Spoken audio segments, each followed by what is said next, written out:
नमस्कार मित्रांनो, आज शिवाजी महाराजांची पुण्यतिथी. या निमित्ताने श्रीमान योगी या रणजित देसाई यांच्या कादंबरीतील काही भाग तुम्हाला मी वाचून दाखवते. हा भाग आवडल्यास लाईक करा आणि तुमचे विचार, तुमच्या भावना कमेंट बॉक्समध्ये नक्की कळवा. गडावर दिवस आला होता. गडावर नित्याची वर्दळ चालू होती. एवढ्या माणसांचा राबता असूनही सारे व्यवहार कसे चुपचाप सुरू होते. वाड्यात कुणी कुठेही असले तरी साऱ्यांचे लक्ष मात्र राजांच्या महालाकडे होते. सोयराबाई खाजगी सदरेत उभ्या होत्या. बाळाजी, प्रल्हाद निराजी, जनार्दन पंत, हिरोजी फर्जंद, किल्लेदार सोमाजी बंकी ही मंडळी चिंताचूर मुद्रेने राणीसाहेबांच्या समोर उभी होती. सोयराबाईंनी आपले आरक्त डोळे पुसले आणि त्या म्हणाल्या, कशानंच गुण येत नाही. सोयराबाईंना बोलवेना. राणीसाहेब, धीर सोडून कसं चालेल? गंगाशास्त्र्यांसारखे धन्वंतरी राजांच्या सेवेत गुंतलेत. जगदीश्वराच्या मंदिरात बाळाजींनी मृत्युंजय जपासाठी ब्राह्मण बसवलेत. निश्चलपुरी, कविकलश, अनिष्ट निवारणार्थ शतचंडी होम करतायत. यांखेरीज नवज, अन्नदान चालूच आहे. मग गुण का येत नाही? सोयराबाई त्रस्त होऊन म्हणाल्या. ते का आपल्या हाती आहे? जनार्दन पंत म्हणाले. पण अशा वेळी आपणच धीर सोडलात तर आम्ही कोणाकडे बघावं? सोयराबाईंनी नाक ओढले. गडाचे पहारे चोख ठेवा. आमच्या आज्ञेखेरीज गडाबाहेर कोणालाही सोडू नका. तुम्ही सर्व एका विचाराने आमच्या आज्ञा तडीला न्या. आम्हाला महाली जायला हवं. गडाचे दरवाजे बंद झाले. गडाच्या आतला माणूस बाहेर जाईनासा झाला. सारे कारकून, दप्तरदार ही मंडळी रिकामेपणी फिरू लागली आणि गडावरच्या लोकांचा मनाचा ठाव सुटला.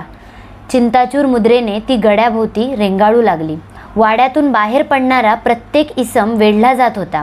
गडावर मध्यानीचा सूर्य घुटमळत होता. राजांच्या महालात सारे गोळा झाले होते. राजांचा ज्वर कमी होत होता, पण मधून मधून राजे संभ्रमात जात होते.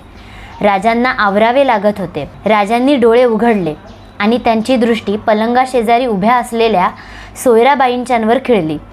राजे क्षीण आवाजात म्हणाले, राणीसाहेब, शंभूबाळ अजून का आले नाहीत? तेच तर कळत नाही. एव्हाना यायला हवे होते. राजांची नजर सोयराबाईंवर खिळली. त्या नजरेला नजर देण्याचं सोयराबाईंनी टाळलं. राजे हसले. असं म्हणता? राणीसाहेब, आम्हाला एवढं अजान का समजता? गडाखाली मेना पाठवूनही धाकट्या राणीसाहेब, म्हणजे पुतळाबाई बरं का, धाकट्या राणीसाहेब येत नाहीत आणि आम्ही आजारी असूनही शंभूबाळ आम्हाला भेटत नाहीत. मी का खोटं सांगते? हवं तर बाळाजींना. राजांची मुद्रा उग्र झाली. बस करा. आधीच भांबावलेल्या माणसांना आणखीन संकटात टाकू नका. आई होऊनही कधी तुम्ही त्या पोराला ओळखलं नाहीत. आम्ही त्यांना पुरे ओळखतो. ते हवं ते करतील, पण त्यांचा आमच्यावर भारी जीव आहे. आम्ही आजारी आहोत हे नुसतं कळलं असतं तरी पाखराचे पंख लावून ते गडावर हजर झाले असते. सोयराबाईंनी संतापाने राजांकडे पाठ वळवली. राणीसाहेब, जी म्हणून सोयराबाईंनी राजांकडे पाहिलं. राणीसाहेब, या घटकेला तरी राग सोडा. फार शांतपणे तुम्हाला वागायला हवं. तुम्हाला राग लोभ ओलांडता आला असता तर किती बरं झालं असतं. आज लक्षावधींची फौज आम्ही पदरी बाळगली. ती काय दिमाखाची हौस म्हणून नव्हे. आमच्या भांडारात करोडो होन आणि खंडोगंती सोनं गोळा केलं. ते का ऐश्वर्य लालसेनं? भावी संकट आम्हाला स्पष्ट दिसतं. त्या निकाली झुंजीसाठी सारा खटाटोप होता. ती ताकद ना संभाजीची ना राजारामांची. एक अविवेकी तर दुसरा अजान. आणखी एखादं वर्ष जरी मिळालं असतं तरी सारे मनोरथ सिद्धीला गेले असते. पडत्या जागी राजांचे डोळे भरून आले. आवाज कंपित झाला. काशी विश्वेश्वराची स्थापना करून आम्ही मोकळे झालो असतो. मग कुणाच्याही हाती राज्य सुरक्षित होतं. तेवढी उसंत नशिबी नव्हती. राणीसाहेब, नुसत्या स्वप्नात गुंग होऊन राहण्याचे दिवस राहिले नाहीत. राणीसाहेब, फार गडबड झाली, फार गडबड झाली. राजांनी डोळे मिटून घेतले. डोळ्यांत आलेले अश्रू डोळ्यांच्या कडांतून निखळले. येसाजीने गडबडीने ते पुसले. त्याला हुंदका फुटला. त्या आवाजाने राजांनी डोळे उघडले. येसाजीचा हात थोपटीत राजे म्हणाले, येसाजी, तू रडतोस? माजलेल्या हत्तीपुढं उडी घेणारा तू रडतोस? येसाजी गडबडीने उठला आपल्या शेलाने तोंड झाकीत तो बाहेर गेला. राजे शांतपणे पडून राहिले. सायंकाळी राजे भानावर आले. राजांनी सर्वांना जवळ बोलावले.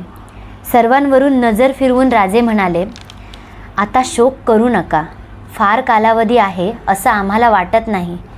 जबाबदारीनं सर्व तडीला न्या. सारे एक विचारानं गेलात तर साऱ्यांचंच कल्याण आहे. जनार्दन पंत गहीवरून म्हणाले, महाराज आपण धीर सोडू नये. जनार्दन, मृत्यूचं भय आम्हास वाटत नाही, पण या अखेरीच्या वेळी अधिक जाणती माणसं हवी होती. संभाजी, मोरोपंत, अनाजी, फिरंगोजी, नेमकी एवढीच माणसं कशी दूर राहिली? या मृत्यू इतकं काळा वेळाचं भान दुसऱ्या कोणाला नसेल. बाजीप्रभू तोफेचा आवाज ऐकेपर्यंत लढले, ते याच्याच कृपेमुळं. आग्राच्या प्रसंगातून आम्ही सुटलो, तीही याचीच कृपा. आणि आज ध्यानी मनी नसताना, कोणी भरवशाचं नजीक नसताना ही त्यानं वेळ गाठली. त्याच्यासारख्या खेळ्या हुडकून सापडायचा नाही. राजांचा आवाज मंद असला तरी स्पष्ट होता. दुसरा दिवस उजाडला. शास्त्रांनी राजांना मात्रा दिली. राजांची नाडी पाहिली. राजांनी हसून विचारले, कसली चिंता करता शास्त्री? ढासाळणारा बुरुज ठेपा देऊन टिकत नाही. चांगला दिवस आहे आजचा, चिंतेचं कारण नाही. शास्त्र्यांना काही बोलवत नव्हतं. राजांचे रूप ते न्याहाळीत होते. शास्त्री एकदम बाजूला झाले. राजांनी पाहिले तो सोयराबाई नजीक आल्या होत्या. सोयराबाईंनी काळजीच्या सुरात विचारले, काही हवं का? नको, हवं ते मिळत नाही. हवे ते चेहरे दिसत नाहीत. आणि नको तेवढे? राजे पुढे काही बोलले नाहीत. सोयराबाई संतापाने वळल्या. शास्त्री महालाबाहेर आले. राजवैद्यांनी विचारले, राजांची तब्येत कशी आहे? आज महाराजांसनी बरं वाटतंय, हिरोजी आशेने म्हणाले. शास्त्र्यांनी दोघांकडे पाहिले. ते खिन्नपणे हसून म्हणाले, दिसतं तसं असतं तर फार बरं झालं असतं. शास्त्र्यांच्या त्या बोलण्याने दोघेही चुपचाप झाले. हिरोजींच्या चेहऱ्यावर प्रकटलेली आशा लुप्त झाली. दाराशी आलेल्या मनोहारीने सांगितले, महाराज बोलवतायत. मला? शास्त्र्यांनी विचारले. सगळ्यांनाच. राजांच्या भोवती सारे गोळा झाले. राजे काहीतरी पुटपुटत होते. हिरोजीने हाक मारली, महाराज. राजांनी डोळे उघडले. सर्वांवरून नजर फिरवली. राजांना साऱ्यांची ओळख पटली. भयभीत नजरेने शेजारी उभ्या असणाऱ्या राजारामांना त्यांनी जवळ बोलावले. कष्टाने त्यांच्या अंगावरून हात फिरवीत राजे म्हणाले, बाळराजे, फार लहानपणी आम्ही मोठी जबाबदारी तुमच्या शिरावर देतो आहोत.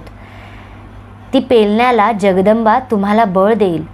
बाळराजे, माणसं सोसण्यातून मोठी होतात हे कधीही विसरू नका. सोसण्याला कंटाळू नका. राजांची नजर सर्वांवरून परत फिरली. आता सारा शोक आवरा. तुम्ही चुकूर होऊ नका. हा तो मृत्यूलोकच आहे. यामागे किती उत्पन्न झाले तितके गेले. आता तुम्ही निर्मळ सुखरूप बुद्धीने असणे. आता सारे बाहेर बसा. आम्ही श्रींचे स्मरण करतो. जा. वैद्य राजांची नाडी पाहत होते, पण राजांना त्याचे भान नव्हते. बऱ्याच वेळाने राजे भानावर आले. त्यांनी कष्टाने डोळे उघडले. सारे धुरकट दिसत होते. पायांपाशी बसलेली मनोहारी खूप दूर बसल्यासारखी दिसत होती. राजांनी क्षीण हाक मारली, मनू जी, काय करतेस? पाय रगडते महाराज. पाय रगडतेस? राजांनी आवंढा गिळला. तू पाय रगडतेस तर आम्हाला कळत का नाही? मनोहारीचे डोळे भीतीने विस्पारले होते. थरथरणाऱ्या ओठांतून आवाज बाहेर पडू नये म्हणून तिची कंपित बोटे ओठांवर स्थिरावली. तिने एकदम गंगाशास्त्र्यांच्याकडे पाहिले.